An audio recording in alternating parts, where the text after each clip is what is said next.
When I look around this room today and I see the gathering, I am reminded that our university has a vital role to play as we move forward from this place we find ourselves. And I stand humbly today before you representing the almost 280,000 alumni of the University of South Carolina. When we think of community, there are two places which stand out as safe environment. An environment that allows for the exchange of ideas, the understanding of divergent cultures, the acceptance of differences, the platform for civility and public discourse, an agreement on bettering ourselves and all of those around us. Our churches and our schools have long stood as safe havens against hate and violence, and instead have sought to build united communities, blind to differences, but united in the belief that we are all called to serve. Threatened by the power of learning and a stranger to faith, a man of hate considered both a college and a church in an effort to silence our voices and to destroy the bedrock of the Charleston and South Carolina communities. In so choosing, hate took from us 9 precious lives, including 3 of our own. Daniel Lee Simmons, class of 73. Cynthia Marie Graham Hurd, class of 89. And the Reverend and Senator Clementa C. Pinckney, class of 1999. Like so many of our 280,000 living alumni, Daniel, Cynthia, and Clementa lived their lives in the greatest traditions of our university. They too made choices. They chose learning. They chose to serve their communities.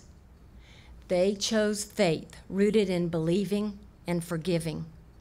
They chose to welcome strangers and embrace differences. Learning, acceptance, and service are the heart of the University of South Carolina. While our beloved horseshoe is often cited as the center of our campus, the heart of our university is today and always will be proven in the lives we live in service to others. Many of us, myself included, chose this university in part because of our belief in our own motto that learning humanizes character and does not permit it to be cruel. As we gather today, we are grieved by cruelty and by our profound losses. But as Gamecocks, cruelty and hatred will never defeat us.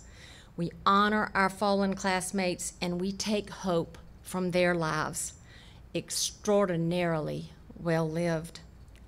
Today, as we gather to lift up and celebrate the remarkable lives of our fallen and to comfort our family, we will not succumb to hatred, and we will all renew our fight against cruelty. On Thursday morning, as the news of this tragedy spread through our community, I gathered my own staff so that we could support one another and care for our friends. In that meeting, I said that while we will forever try and understand why, we must also accept that the answer to that question may not exist. I told them, however, that I am sure the person in the mirror has the ability, the opportunity, and indeed the obligation to begin the process towards peace and unity. In reality, we don't need to answer the why question in order to move our state toward a better future. We are 280,000 strong. We are steeped in learning, and we're unafraid of our differences. We embrace our commonalities, and today I ask that we unite in a way forward that honors our fallen and is driven by our commitment to a better South Carolina and indeed a better world. Change begins with us.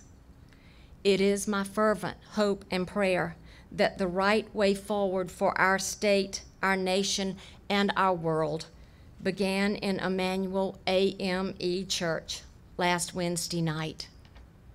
If we lead our world in healing and understanding and justice and fairness and in courageous acts of destroying prejudices, then our 9 brothers and sisters did not die in vain.